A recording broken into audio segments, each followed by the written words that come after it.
South Jersey. South Jersey, we got you. Hashtag gospel with Steff and Morgz. We're putting South Jersey on the map. Keep your ear right here.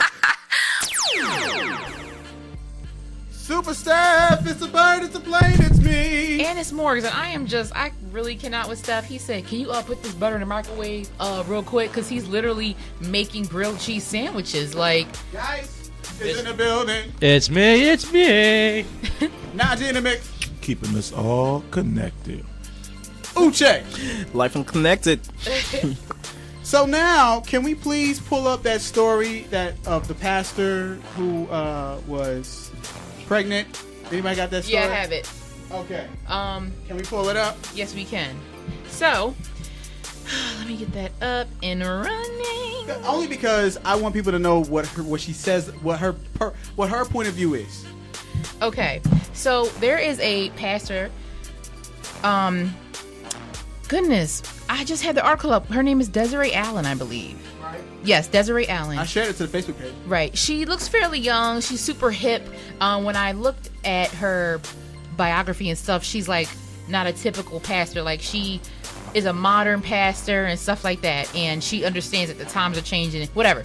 Anyway, she became pregnant out of wedlock. And she decided that she will not live off of people's guilt and shame, and even shame of her own, and sit down and stop doing the will of the Lord, stop being pastor, you know what I'm saying? And so that's where she's at. Now, her congregation is very supportive from what I've read, but of course there's going to be people who do not agree with that. But I just wanted to give out the story, and then people can give their opinions.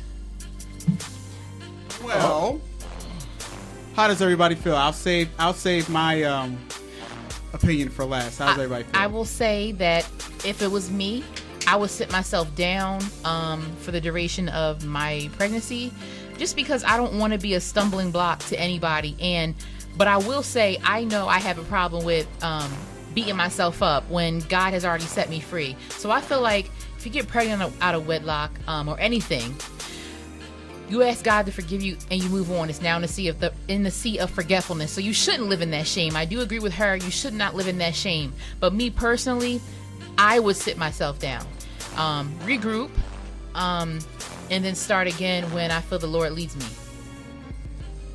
I think that I think this is one of those things that people can blow out of proportion, just like anything else. You know, this lady, she did what she did, you know, whether it was her mistake or whatever, you know, I mean, I see it like this, man, you know, you got to repent, you got to do what you got to do. I think that if she ends up marrying the gentleman that she's not married to, that she had a child by, I think that she ends up marrying him. I think that might take away some of the insult to injury, but if it turns into a baby daddy situation, it's just not going to look good on it. You know, she's a human being, man, and the flesh is weak, and we know that. And I know that we should hold, you know, as a pastor, we got to hold you at a higher standard. So, you know, crucifying her is not going to work. You know, if you've been listening to her, like, I don't know how what's her name? Desiree Allen. How do you got a I don't know her age, but she looks fairly young. But I don't agree with putting her on a higher standard just because she's a pastor. But I think I know what you're saying. Like, you kind of have to conduct yourself a certain way if you're in a level of authority or something. Yeah, like that. I mean, you know, like if you're a pastor, you definitely got to hold yourself to a certain standard. No, As yeah, a but pastor, you said people, we look at them like a higher standard. Oh, well, maybe I misspoke. Yeah, I knew what you meant. Yeah, I apologize for that. I misspoke. I meant that, you know, she needs to hold herself to a higher standard, because people look at her as a leader. She's a leader of the flock. So if I'm looking at you, or I'm looking to you to tell me how I should do it, then you have to lead by example. So if you're getting pregnant out of wedlock, then it's okay. Why is that okay? Because my pastor did it. I don't know the whole situation because I didn't read the story. And maybe I'll let somebody else go. I think you had something to say. Oh, okay. Yeah, so I would have to read the story and then I can speak on it a little bit more. But yeah, I mean, the principle is, hold yourself to a higher standard as a pastor, because it's people that's looking at you and following you, and they want you to lead by example. You're the leader of the flock. Also, the sheep do what you do. The number to call 609-641-8870 if you would like to weigh in on this topic, and please do. Geist, what you think? I don't. He doesn't. Okay. All right. Well, then I guess it's on me. Because he right now he's putting his grilled cheese sandwiches in. You laid them out so nice, Steff. You are a grilled cheese connoisseur. Yes, I am. Yes, that's right. It's true. I won't deny it. Whatever. Listen. Like Najee said, you're held to a higher standard when you're a pastor, right? We're supposed to follow you as you follow Christ. So it's certain mistakes that you should be mature enough to not be making at this point. Nobody's perfect, but you should be at a certain level of spiritual maturity, so whereas your mind is made up and you're not making certain types of mistakes. No way in the world a pastor should be getting pregnant out of wedlock. That's just having sex out of wedlock, period. It's just unacceptable. But I know at the same time it happens. And I know a lot of times men do it. I think that's what she brought up. The Yes. person that wrote the article brought that up. They get that off. Men do it, and because they don't have to carry a baby in their stomach for 9 months, it's less obvious. So they get to get that off. They get do.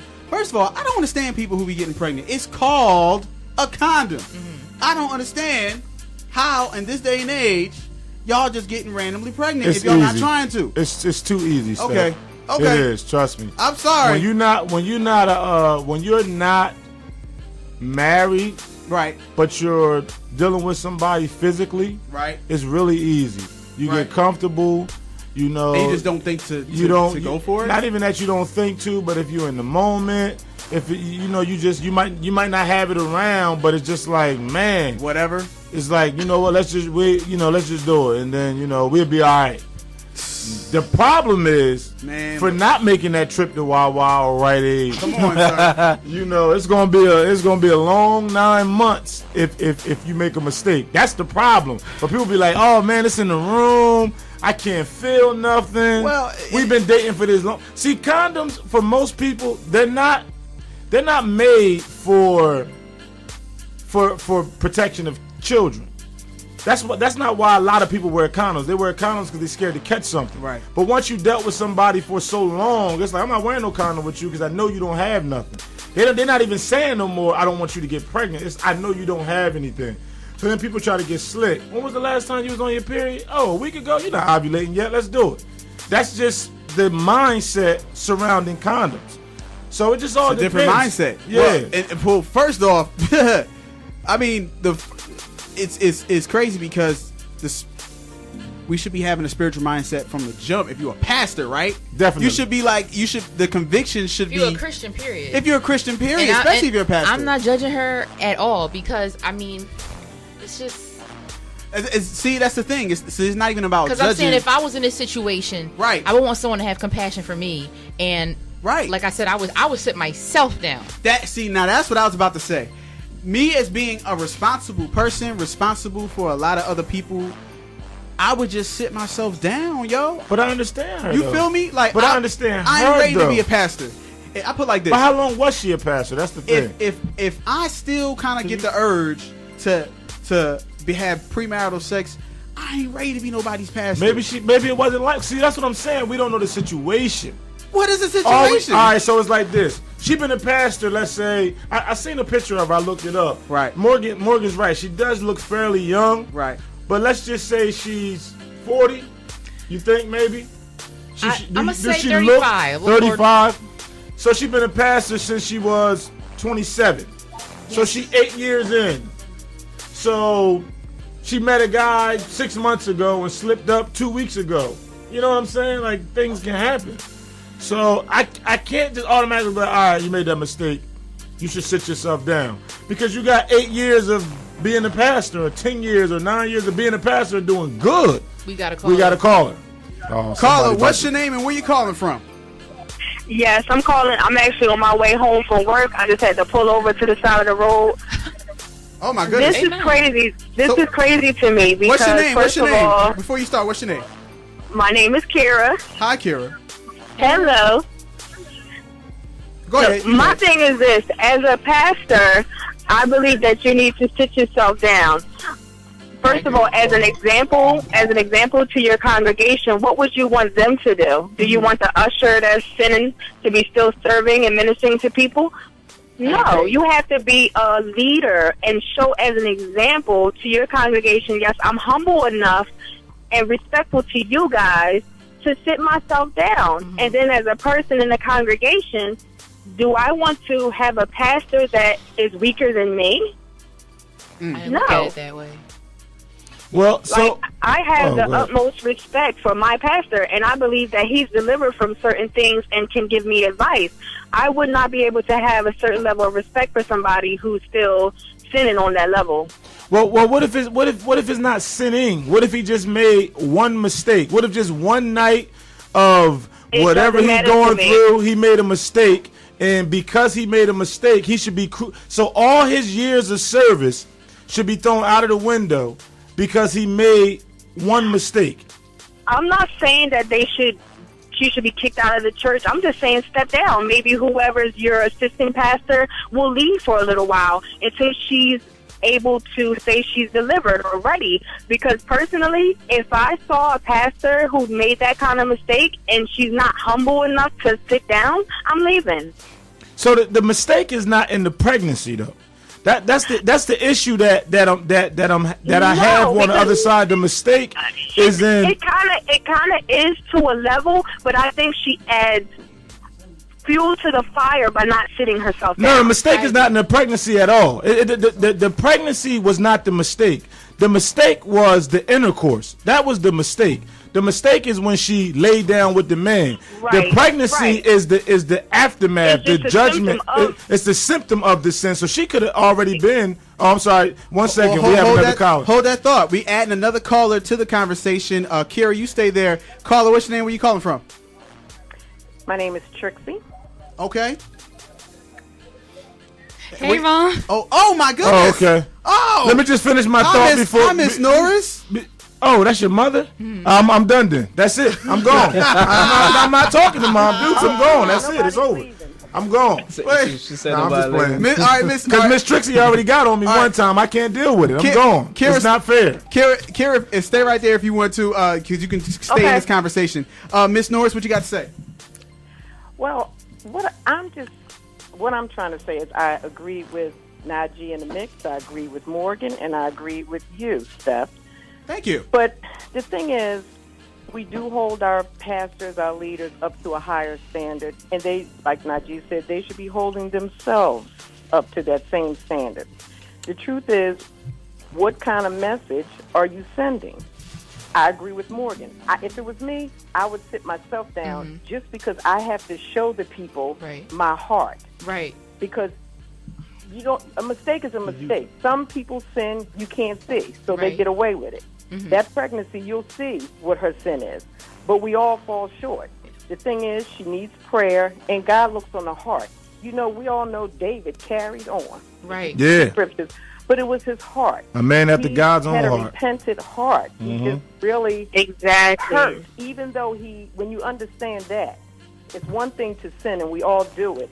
But if you are really sorry, and God is the only one that knows you're sorry, but when you're in a position of leadership, you have to show people, I'm sorry that I've done this, because she will be a stumbling block. You don't know, you don't have Christians. Every Christian in your church is not a strong Christian that can look past it. She might have a newly saved person in the audience that's like not understanding. Mm-hmm. And and I get it. She should move on, because the enemy likes to come in and speak and kill and destroy. She still has a message, and God can still use her. Yeah, and you know what? It's good that you brought up David, because when David did the murderous, adulterous act with Bathsheba and her husband, he didn't step down as king. God didn't take his kingdom away. What God did was he said, now take care of this child. And what happened with this child, that child is the same lineage of Jesus the Christ. Well, wait. The first child died. Right. Then the second child was born and became the lineage of Christ. Absolutely. So the first child. There's consequences. But that's the there was consequences. So that was his consequence. But you're right about that. The first child did die. But that's the consequence of that was the death. The consequence of that was everything else that he went through. So that's the point that I was making when I'm saying that the sin itself, the issue is not in the bearing of the child. I don't think she should step down because she's pregnant. I think that if she was going to step down, it's because she's still involved in the adulterous. I mean not adulterous. Having sex before marriage. That is what she should step down, if she's still doing that. But if she has sex with somebody and then say, you know what, God, I'm sorry, I apologize, I shouldn't have did this, I repent, forgive me, and then after 2 months, a month and a half, she found out I'm pregnant. I don't think she should step down at that point because she's already repented. I would address my congregation though. Definitely. Because it's gonna Definitely. Yeah, I get that, but because you are in a position of leadership, it's important to consider the people around you. Absolutely, I agree with that. I agree with that. The things that you do matter. Yeah, I agree with that. God is going to forgive us every time. He says 7 times, 7 times 7. He's right there and he's just to forgive always. Mm-hmm. And we can't judge her. A mistake is a mistake if she's called a mistake. But when I read the article, I felt like it was almost like she's over, people, because she understands how we know how Christians can be. We are the most judgmental people. We're more judgmental to each other than the world is, and it's terrible. Yeah. So I understand what she's saying, but she's almost defending herself. I kind of got that a little bit. See, I didn't read the whole article. She don't sound in the article, and because I don't know her and I'm just reading it, the feeling I get is like her heart's not broken, that she disappointed God, herself, and her congregation. Mom, that's what I'm saying. I think that's your name's Kira, right? Yes. Yeah, Mom, just as you were saying that, Kira said she don't see no humility. And the issue, see, I didn't read the whole article, but see, in a situation like that, absolutely, I agree with everybody else, because if you don't feel like you did anything wrong, that's a problem. Right. As a pastor, I don't care what you say, that's a problem. I'm not the one to judge you on what you should do or shouldn't do, but as a pastor, I have no choice to say something, and that's a problem right there. So yeah, if she's not repenting, if she don't care, if it is what it is with her, that's a problem. It's no way. There's no way around it. Don't know. Yeah, that's the thing. I don't know. The only one that knows our true heart. Man, I love you, woman. I love you. I love this show. You guys. Are you crying? No, I'm not crying. Are you tearing up best right friend. You definitely tearing up right now. I'm not. Miss Norris, thank you for calling in. You're welcome. You guys be blessed. You got more tearing up. God bless. Bye-bye. All right. Kara, you still there? Yes, I'm about to go. I'm going to finish my drive. I know that. Oh, yeah, because you on the side of the road. Don't try to make it... listen, don't try to make it seem like you really be pulling over when you be talking on the cell phone neither. You be texting and driving. Don't try to act like... This was too deep. I don't like to talk and drive on the road. Yeah, I really don't like to. I'm just like that. Anybody will tell you, me, when I talk on the phone and I'm driving, especially if I get into a deep conversation, I have to pull over and walk. I can't even sit in the car. I have to walk around. I can't sit down and have certain conversations. I got to walk everywhere. I remember I used to live in Atlantic City, and I walked all the way to the other side of Atlantic City talking on the phone. Oh, my goodness. I did that before. Like, I don't know why I do that. I just be walking and talking. But did you have a Fitbit to count your steps at least? No, what happened was when I was arguing with somebody, and I walked clear to the other side of the city. You just didn't really realize. And I didn't realize until when I hung up, I'm like, oh, man, I got to walk all the way back. I'm in Philadelphia. I done got on the bus and went to... That's so extra. Yeah. Well, I'm going to continue to listen, and y'all have a great one. Thanks for calling in. Thank you. Let's consider this. That was great. Let's consider this. Israel Houghton had a big affair that came out, and he got sat down from his job at the big church. What's it called? Lakewood Church. Bishop. Joel Osteen. Yeah. He got sat down from that, and he just married Adrienne Bailon. He just married Adrienne Bailon, but apparently, the scandal came out or something where people were saying that he was cheating on his wife with Adrienne Bailon, which he wasn't. He says he wasn't. He said they were already kind of like done, separated, whatever. But that had him. I heard sat about down. that. Right, that had him sat down. What do you feel about that one guy? Remember that TV show with all the pastors on it? The preachers. I think so, and it was one. Preachers of L.A. Oh, Dietrich Haddon? No, Dietrich Haddon married. Now he is. Oh, he wasn't married at the time? No, he had a baby out of wedlock.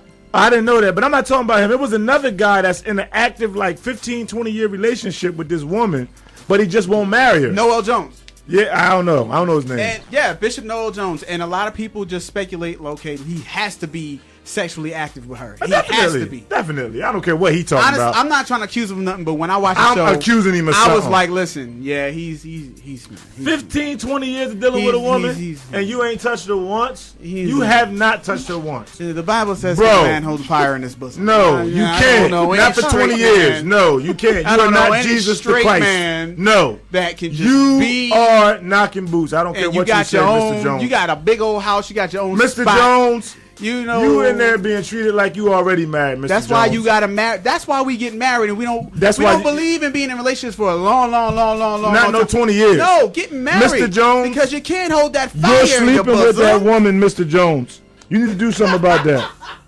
Listen. But I wasn't gonna bring him up, but yeah, there are situations where people got sat down for different things. I got sat down in church before. I got sat down for premarital. What you do? I'm telling on you. Not for premarital. Wait, watch sex. them grilled cheeses. Yeah, because they might be burning. You gonna get sat down if you burn that grilled cheese. Oh my gosh, you will get sat down for that. Golden brown. They do look good. Listen. And they smell good too. They smell good. I'll say that. Listen. So I got sat down because I was frustrated with the church musician who happened to also be a preacher, elder, or whatever, and I was having a bad day already, and I just went in. Mm-hmm. And you went off like the way you did last week. I went in. Or worse than that. I was just like I went in. I just started going in and had a meltdown in front of everybody where I just started telling everybody what I thought about them.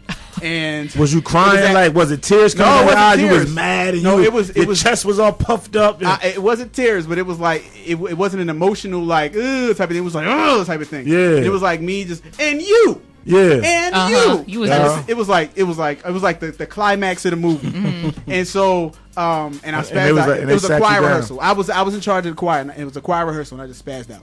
And I got sat down for 6 months. I like this story, but I got to ask Miss Phifer if that's the real story. I'm going to ask her if she got sat down, too. No, and then I'm going to find out the story. She wasn't here yet. We weren't married yet. See? And so we had... No. All right. So let me explain that. So the whole conversation we're talking about is, out of wedlock, premarital sex. No, we never. So I was making a joke with Steff when he said he was sat down. I know. He gave us a whole story about a choir. And I'm like, yeah, right. I'm gonna ask Miss Phifer and see. Come on, Morgan, you really didn't catch that? I'm gonna testify right now and say I never did that. But I did get sat down for spazzing out on people, and I got sat down for 6 months. And at first, I was like, well, listen, thank you for the vacation. I was right. I didn't have no humble. Shoot. I didn't have a humble bone in my body. It worked not. I didn't have a humble bone in my body. But then. Towards the end of the sit down, God started to deal with me and started talking to me, and he humbled me. And then I came back and I apologized in front of the whole church. And here's the funny thing: I'm gonna tell on myself. Help me. Just put them on the plates. Because I'm cooking grilled cheeses. Thanksgiving. When I first got back from being sat down for 6 months, I still was not humble about it. I came back like, guess who's back? Hey. Ooh. Like, it was like, I did it on a mic and everything. Sure, go ahead. I did it on mic and everything. Didn't care. And so then they were like, it got back to me that they said, listen, you are not humble, and the next time you get up, you're going to have to apologize in front of the whole church. And show humbleness. You have to show humbleness. And I was like, man, before I get up there and apologize, I'll get up there and say what I feel like saying. That was my response. But then God, like, woke me up one morning, and I turned on the TV, and there was this preacher on there that I had seen in person before, and it was like, how random is that? And he was talking about exactly what I was going through. And he talked about how you have to give honor where honor is due no matter how you feel, even if you feel like a doormat. And that humbled me right there. And I came back and apologized. And I actually meant it. And everybody's getting the grilled cheese. I got more. I'm making more. No, it literally smells amazing. I know, right? But look. So wait. Uche. How that grilled cheese taste, though? Good. See, I would love one, but I'm going out to eat with my mother, and I don't want to ruin, right? You know, but it looks amazing. The goldenness is there. I got the gift. But anyway, I'm gonna tell your mom you're drinking Pepsi, Morgan. But check this out. This is real good though. Now I've got time for my face being breaking out. So check this out though. Say some salt up in here. The realness is that you have to be humble, and I understood why I got sat down after the fact. And everything that you do, whether you right or wrong, you should still have some degree of humbleness. Yeah, you should. You know what I'm saying? Even if that girl, so I bring it full circle. Even if that girl thinks that she's kind of like right and people are judging her, you got to be humble. You got to be humble. Especially when you lead a flock. You got to. Even if you're right and you lead a flock and you just cocky, you're gonna rub people the wrong way. I'm not humble about some things, but I don't have a flock. You know, I have people that listen to me on air and people that work for me. But I mean, for the people that work for me, I don't have to be humble for y'all. And if anybody say something, y'all fired. See, but how much more should you be humble if you're a pastor of a church and you're trying to lead people to spiritual maturity? That's what I'm saying. I agree. So I am just joking. Morgan is horrified over it. I'm just joking. Nobody's fired. Hey, listen. If y'all got something to say it. This was a great topic, and we're going to come back and talk about when is divorce okay? When is divorce okay? Thank you, sir. When is divorce okay? We're going to get into this song first, though. It is Thomas Clay Million. Shout out to the boy TC. Rest, live in peace, my dude. And we'll be right back. Supa Steff is the birds playing this big. And it's Morgz. Hashtag us right here. We have Gospel Geist in the building. Hi, Aaron. It's me. Najee InTheMix. Keeping us all connected. Uche eating grilled cheese. Just wrong talk. We'll be right back. I'm going to get y'all right up in here with this grilled cheese. Yo, this is a really good one. Yeah, I like this. No, but I do want to say something.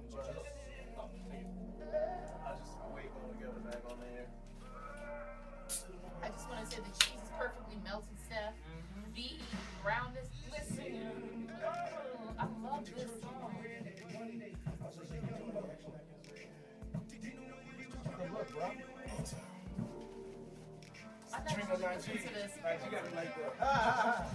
I got so much going on. Like, I'm making grilled cheeses.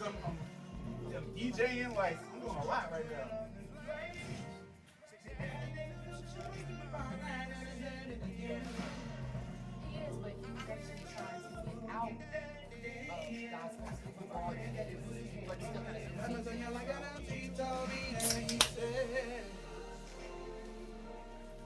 Did you get one yet? Wait. You did or you didn't? I can't hear you. No, I did. Okay. My boy got one? Did you get one? Right. Cameraman? I know you got one.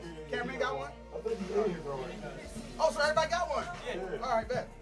I'm here for something. Oh, Samasia shared. Wait, you don't want one? I'm going to be like. All right. She's too good for her. All right, you gonna miss out, but it's all right. What does that mean? A major share. She's too good for our food. Samasia shared. My friend. Say, maybe so. Is redneck coming out or no?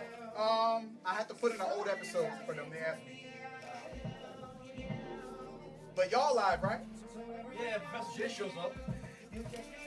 You know what? Is he coming? He said it is. I'll make him one. He said he told me he'll be here.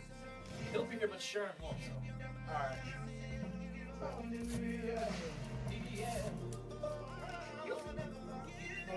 You better get the HD shot. When I get the clip in, and I'll talk about it. I love Canon. I've never worked like on it? night. How it taste, man? It's straight? It's Like straight? that. Word. I know that shot's gonna be great, blurry in the back. I told y'all I'm a beast at this. Blurry in the back. I do this.